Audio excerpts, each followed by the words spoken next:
Hello, BookTube, and welcome back to Poetry Thursday. This is an informal BookTube tradition that's done by a few channels where we read poetry on Thursday and talk about it just a bit. Some people are just content to read poetry, but I'm not content to just read and not talk about anything. So I read poetry and also discuss it just a little. And I'm making my way through one anthology, this one, 20th Century American Poetry. Big thick thing that I found for $1, and it's been really paying back. I'm getting my money's worth, and we are going through it simply chronologically, which I know is heading me towards disaster, but we're not there yet. We're not there yet. We're still hovering around the 1920s, and the section that we're dealing with now, it deals with the Harlem Renaissance, all the great figures of the Harlem Renaissance, and a couple that aren't so great, that aren't so well known. The anthology is really good for giving you biographical information and notes and whatnot, and then there are selections. And we are up to Jean Toomer, who, if you're going to know his work at all, you're going to know his book Cain, which has a Norton Critical Edition and might have been taught to you in school. You might not be as familiar with a lot of his straight-up verse. And you won't be familiar with his life because, as far as I know, he hasn't had a big popular biography in decades, maybe ever. But he was interesting in at least one. He seems like a very interesting fellow just in general, but and bears the twin mental scarring of schooling in both Wisconsin and Massachusetts, which is never a good combination.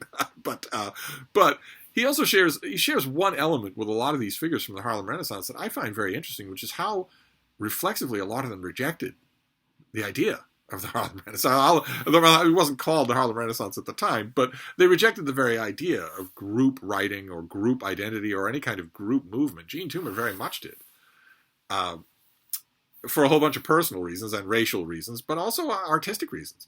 I find that tension interesting on its own right. I think that I read a book about 10 years ago that dealt with that subject and dealt biographically with a lot of these figures. I think that was the last time I read any kind of biographical treatment of Jean Toomer. So I don't know. I would have to look and see what that book was, but we're just going to deal with his poetry. And they're just the anthology just includes a few. We're going to read one.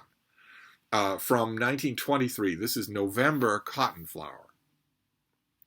Boll weevil's coming and the winter's cold made cotton stalks look rusty, seasons old. And cotton, scarce as any southern snow, was vanishing. The branch, so pinched and slow, failed in its function as the autumn rake. Drought-fighting soil had caused the soil to take all water from the streams. Dead birds were found in wells 100 feet below the ground. Such was the season when the flower bloomed. Old folks were startled, and it soon assumed significance. Superstition saw something it had never seen before. Brown eyes that loved without a trace of fear, beauty so sudden for that time of year. So the action, the so-called setting of the poem is a drought, and what happens when the drought is over. The seasons are going to march along, germination is going to happen, but timing will be different, and the circumstances will look different. It won't be the normal procession of things, and that will lead some people to see superstition, to see significance where there isn't any. And you get the very lovely rhyming sequence here that is really, really good. There's one weakness, that the attempt to pair saw and before doesn't work on the page, but it might give you a good idea of what Jean Toomer sounded like when he was talking and how he pronounced things. But it's a thing that you see in a lot of his poetry and also in a lot of his book, of the one famous book. Which is that, how to describe it? There was an artistic gesture that was done all throughout the aughts, the teens, the 20s. It really came to an end in the 30s. Really came to an end, I think, with a lot of other things in the Great Depression, of this artistic gesture where you build the movement, the slow action of a poem, even if the poem isn't describing action. There's no actual action being described here. But then you ratchet things up a bit. You exalt things into a spiritual plane or a metaphorical plane at the very end. And that elevation reflects back on the whole landscape of the poem.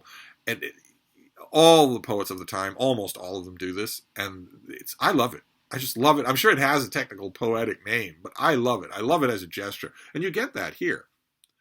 There are no stanzas. This is just one poem here, but it ends with "Such was the season when the flower bloomed." That ends with a period, and then you get the second part of the poem, which does that elevating that I'm talking about. It abstracts the events that have just been described, and keeps abstracting them even more. That final 4 lines. Or 5 lines. Old folks were startled, and it soon assumed significance. Superstition saw something it had never seen before. Brown eyes that loved without a trace of fear. Beauty so sudden for that time of year. Just lovely. Just lovely. All of a sudden, the raw facts, the raw existence of a drought is made more wondrous, just in a very, very wonderful way. So there are only about 4 or 5 Jean Toomer poems.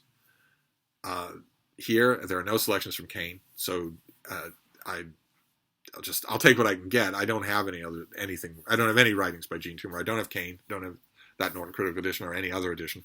I don't have anything else. So I'll take this, and we are still in the Harlem Renaissance. We're going to stay in we're going to move forward in this book inexorably towards 1959 and even afterwards.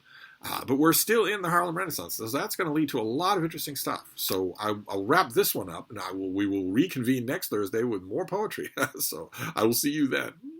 Thank you, BookTube.